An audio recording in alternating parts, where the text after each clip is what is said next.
Alright, we're looking at lesson 11-1 on page 262, basic geometry or geometric ideas here.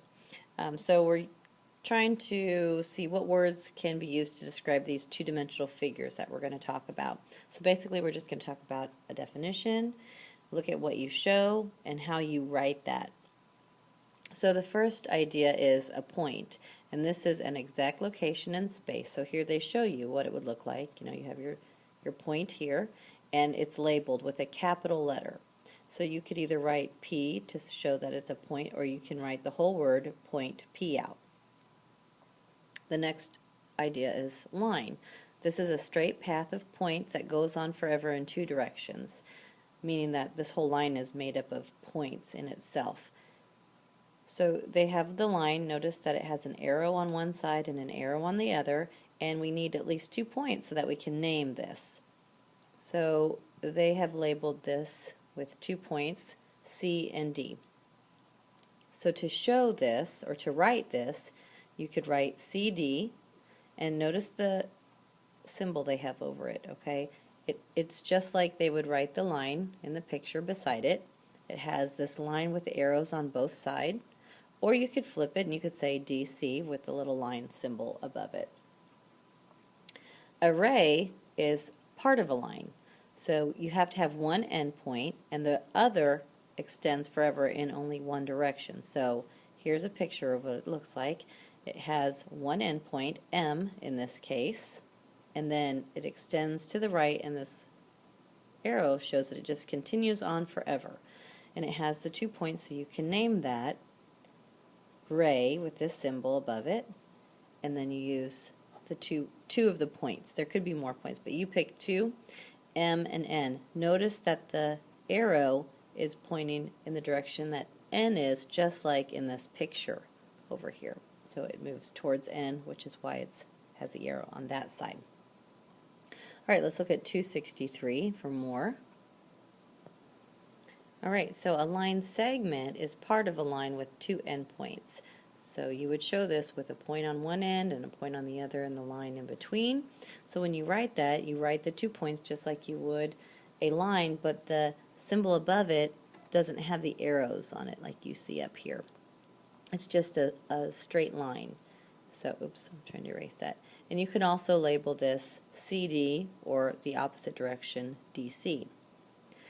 Line segments that are congruent are the same length. So congruent line segments are the same length. And they show this by putting that little hash mark here, like they do on a square, the sides of a square, like you've seen before. And to show this, or how they write this, is line segment CD, they show that there. And here's that congruent symbol. It's equal sign with like a squiggly line above it, kind of messy. And then they show this line segment EF. So this is how you would write 2 congruent line segments. Now the midpoint of a line segment is halfway between the 2 endpoints, and it forms 2 new congruent segments. So here is a line segment CD. Now I would show that G is the midpoint, and the only way I can show that is to put a hash mark on one side and a hash mark on the other to show that line segment, if I wanted to write that, GD was congruent to line segment CG. Okay, so you want those hash marks to show that. Let's look back on 262. Okay, to show intersecting lines, you want to show 2 lines that pass through each other or pass through the same point. So here we have a line that is TS or ST, you could say, and also another line UV or VU. So to show that, or how you write that, you write the symbol for a line ST or TS, and then you write the word intersects, and then you show the line UV or VU.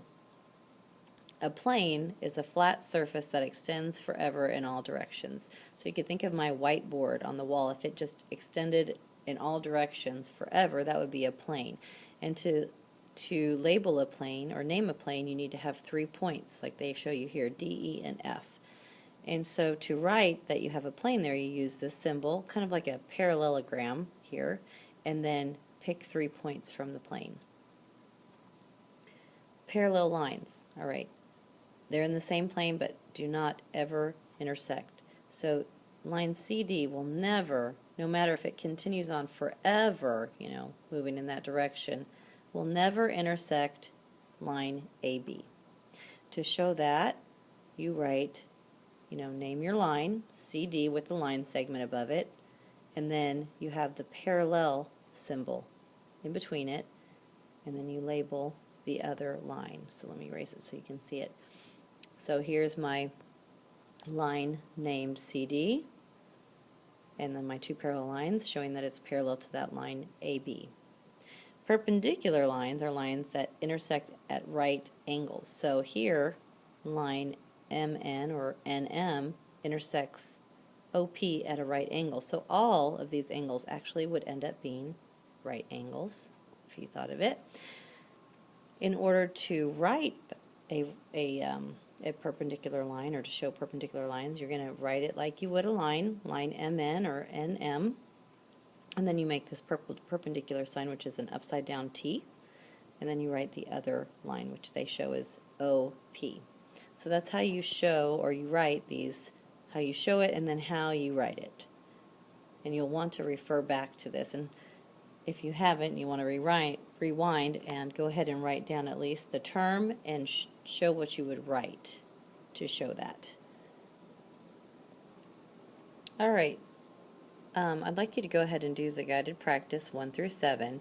On 1 through 4, it says use symbols to identify each figure. So this would be the what you write part to show that number 1 is a line. How would you write that in 2, 3, and 4? And then go ahead and answer the questions 5, 6, and 7, and bring it to class tomorrow with a question if you have one. See you then.